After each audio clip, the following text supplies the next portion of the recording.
Nous avons subi l'effondrement de nos emplois et les délocalisations massives. C'est une véritable honte. Non, Je pense Le qu'il faut Pen. s'attaquer à la racine du mal. La racine du mal, c'est le développement exponentiel sur votre patrimoine. C'est Puis faux. j'ai pensé aux familles, parce que vous y pensez pas beaucoup aux familles. C'est un mensonge. Vous n'avez pas baissé les Non, charges des c'est faux. TPE-PME, vous Non. n'avez pas mis en œuvre de délai de paiement pour les TPE-PME, pas de guichet unique, pas de simplification administrative. Oui, bah non. C'est faux. Monsieur Macron, vous avez donné une interview il y a quelque temps à Reuters où vous avez dit « Les Juifs, ils sont là, ils sont dans les campagnes, dans les villes ». En gros, c'est ça. En gros. Bah, je sais pas, oui. Non, mais en gros. Non, mais parce que vous dites toujours en Si gros on ne quand fait vous me pas- citez. Bah, C'est jamais précis.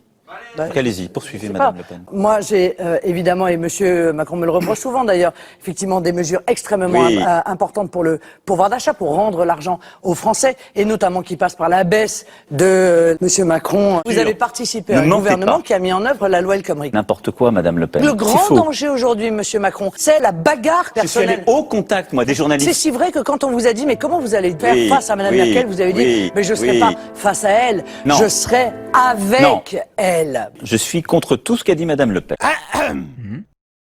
Vous êtes là depuis 2h30 à débattre, si l'on peut appeler ça un débat, de sujets divers et variés qui pour la plupart tournent autour d'un même axe central, la croissance économique. Très bien, parfait. Mais maintenant, si vous le voulez bien, parlons des stocks de gaz, de pétrole et d'énergie fossile ayant mis 350 millions d'années à se constituer, et dont plus de la moitié du stock total a été usé par vous, moi, nous, en seulement l'espace d'un petit siècle. Parlons de nos paysages somptueux et de nos terres fertiles qui laissent petit à petit place aux terres mortes, aux monocultures chimiques et aux déserts de béton.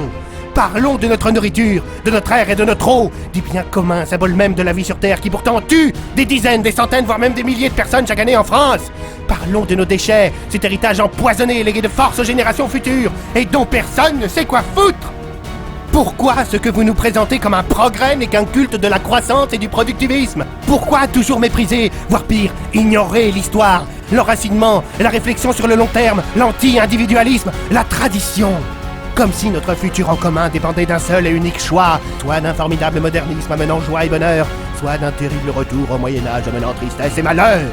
Est-il seulement autorisé d'aspirer à un monde dans lequel nous réapprendrons à vivre comme avant, avec les avancées technologiques de demain? Quoi que vous disiez, notre planète demeure un univers fini dans lequel une croissance économique infinie est inconcevable. Un constat simple à comprendre, plein de bon sens. Mais lâche comme vous êtes, vous préférez faire l'autruche, reporter sans cesse les conséquences irréfutables d'un tel mode de vie à la génération suivante. Sauf que madame, monsieur, cette fameuse génération est déjà arrivée, et c'est la nôtre! C'est faux. Sing it.